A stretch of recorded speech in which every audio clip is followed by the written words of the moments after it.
Ini apa ini? Beras ketan. Beras ketannya. Oke. Oh, pakainya arang ya, Pak ya? Iya.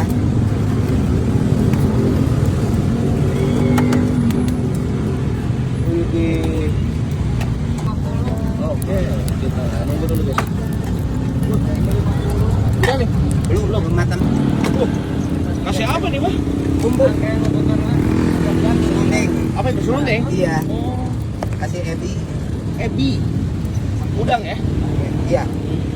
Apa tuh? Merica.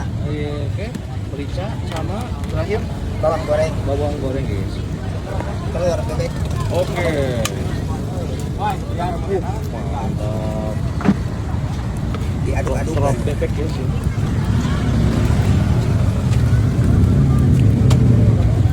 Jadi terhitung berapa tahun jualan kayak gini? Di sini di Garut ada 5 tahun. Kalau di Jakarta dulu Betawi Lebih. Mayoran Ada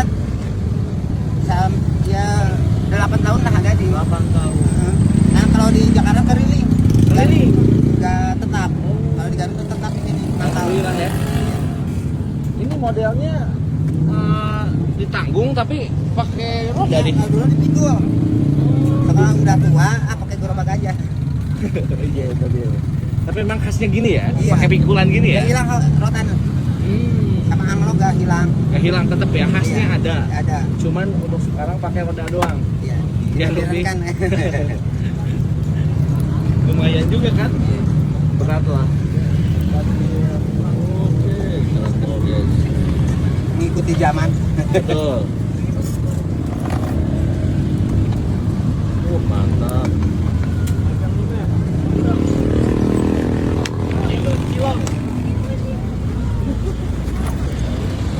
Untuk di Garut peminat kerak telur banyak nggak? Banyak. Banyak ya. Kebanyakan telur ayam atau bebek? Kebanyakannya telur bebek. Bebek. Kalau bebek tiap hari belinya, kalau ayam mah 3 kali sehari. Oh, yang cepet habis itu bebek berarti ya? Kalau dulu mah di sini kebanyakan minta telur ayam. Sekarang pada udah tahu rasanya, yang mintanya bebek. Bebek. Iya. Mungkin yang belum nyoba Penasaran. takutnya ini ya apa anyir gitu ya? Iya. Terlalu manis, anyir. terlalu manis. Terlalu manis gitu kan. Padahal enggak. Iya. Kalau kerak telur kan masak dulu, dari dimasak dibakar, Betul. ya hilang manisnya. Betul.